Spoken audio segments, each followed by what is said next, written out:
एक साथ चर्चा का विषय बना हुआ है।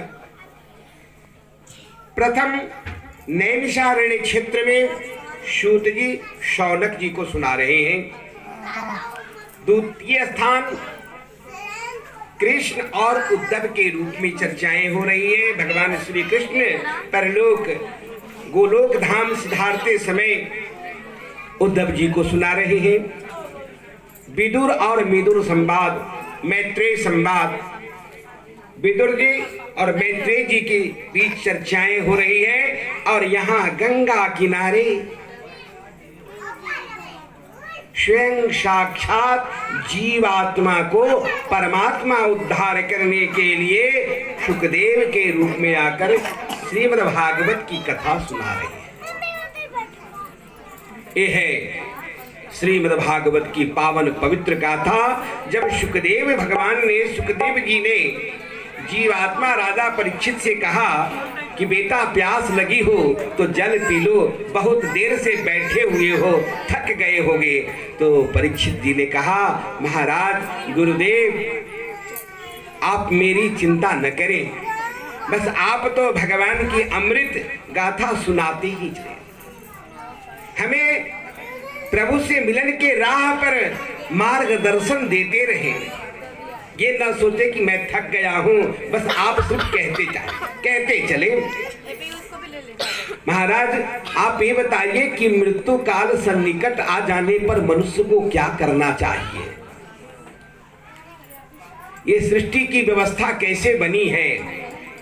जैसे मनुष्य के मन में एक प्रश्न उठता है, आप लोगों के मन में प्रश्न तो नहीं उठता होगा क्योंकि आप लोग ऐसे हैं नहीं। हर किसी के अंदर में, अगर किसी भक्त के हृदय में ये प्रश्न अगर उठता हो तो सोचिएगा कि मैं कौन हूं। कभी मन में विचार में आता है कि आप हो कौन? को हम कथमिदं जातम को वै कर्तास विद्यते उपादानम किमस्ति विचार सोयमिदृशा। मैं कौन हूँ, मैं कहाँ से आया हूँ, इसका उपादान कारण क्या है, वो विचार क्या है? प्रभु अगर मन में स्वयं प्रश्न उठने लग जाए तो समझ लीजिए कि आपके मन में ज्ञान की ज्योति धीरे धीरे प्रकट हो रही है। यहाँ राजा परीक्षित के मन में ये प्रश्न उठा कि मृत्यु काल सन्निकट आ जाने पर मनुष्य को क्या करना चाहिए, ये सृष्टि कैसे बनी है। भगवान श्री कृष्ण गर्भ में जाकर के राजा परीक्षित की रक्षा किए थे, वो स्वरूप उनको स्मरण था। जो बाल काल से ही भगवान का स्मरण चिंतन करता है, माँ के गर्भ में ही उनको संस्कार मिल गया था भगवान का। आज मृत्यु काल सन्निकट आने पर वो संस्कार जागृत हुआ और अपने गुरु से पूछते हैं कि मृत्यु करीब आ जाने पर क्या करना चाहिए। सुखदेव जी महाराज कहते हैं, राजन तुमने बड़ा ही सुंदर प्रश्न किया है। ये प्रश्न संपूर्ण जीवात्माओं के कल्याण के लिए किया गया प्रश्न है और इस प्रश्न में सबके कल्याण की बातें कही गई है, इसलिए तुम धन्यवाद के पात्र हो। तो मृत्यु करीब आने पर क्या करना चाहिए, सुखदेव जी महाराज कथा को विस्तार रूप दे रहे हैं कि मृत्यु से घबराना नहीं चाहिए, मृत्यु से डरना नहीं चाहिए। मृत्यु से निर्भय आप कब बनेंगे? मृत्यु से निर्भय कब बनेंगे? जब आप अपने आराध्य, अपने इष्ट, अपने भगवान को साथ में रखेंगे। अंधकार किसे चाहिए और प्रकाश किसे चाहिए? ज्ञान किसे चाहिए? जो ज्ञान के इच्छुक है। थोड़ी देर के लिए प्रकाश चली जाती है, हम सब घबरा जाते हैं, क्यों? हमें प्रकाश प्यारा है। तो जिसे प्रकाश प्यारा है उसे कन्हैया प्यारा होगा, और जहां कन्हैया होगा वहां अंधकार तो हो ही नहीं सकता है, वहां अविद्या होने का प्रश्न ही नहीं उठता है। तो आप सोचिए कि हमारे अंदर की अविद्या दूर हो तो इसके लिए क्या करना चाहिए?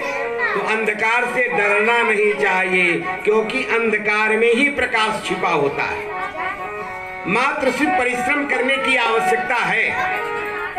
थोड़ी सी परिश्रम कीजिए, आपको पता चलेगा कि आपका प्रकाश कहीं और छिपा नहीं है, अंधकार में ही छिपा हुआ है। इसलिए सावधान होकर के उसके चिंतन में, उसमें मनन में लग जाना चाहिए, तो धीरे धीरे आपके अंदर प्रकाश की ज्योति प्रकट हो जाएगी।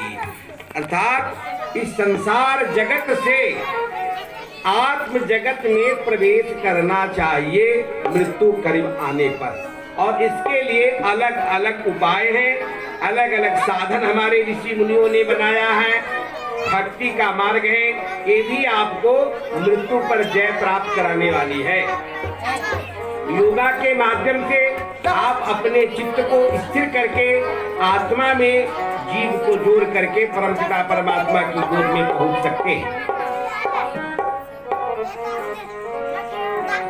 अन्य और भी कई साधन हैं जिससे हम परमात्मा के करीब पहुंच सकते हैं। आइए, ये सारी बातें भागवत में चर्चा की गई है।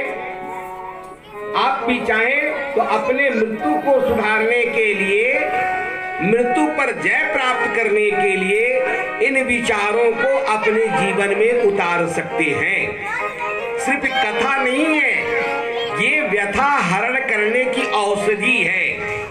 यदि इन विचार रूपी औषधि को आप अपने जीवन में स्वीकार कर लेंगे तो याद रखिए, यमराज आपके आसपास भटक नहीं सकते। आप बड़े प्यार से, बड़े आनंद से इस शरीर का परिवर्तन स्वीकार करेंगे और नए शरीर में प्रवेश करेंगे।